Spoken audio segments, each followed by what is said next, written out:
Hello, hello. So, deliver tayo dito sa may York, Ontario. At ayan, ito pala yung ginagawang ano dito, ano, building. Ayan, yung ginagawang ano. So, ang load natin ngayon ay sa mga elevator parts. Yan, ito yung kasama contract, no? Yan, hindi pa tapos. Dito tayo sa may York, Ontario.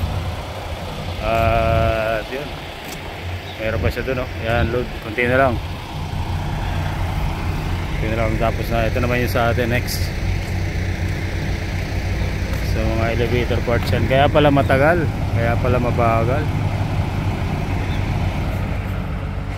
So ayan o, yung ginagawa no. Ginagawa pala itong ano, style condo.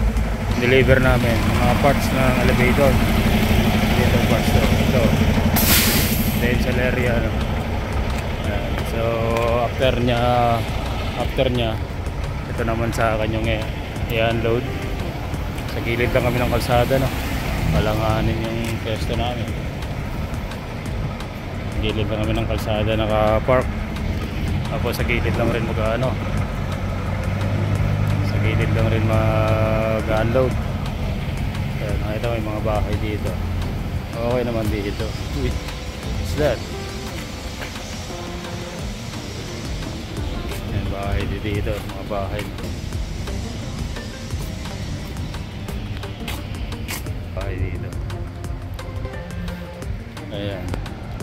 So waiting muna tayo. Maltaas rin yung ginagawa niya.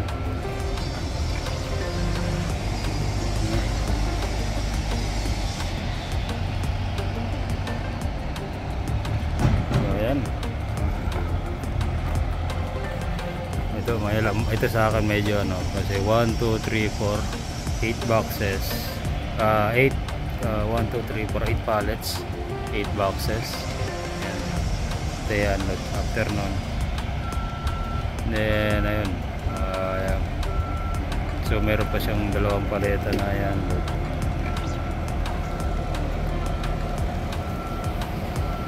ayan. Ayan, sa gitna ng kalsada nag-unload ayan.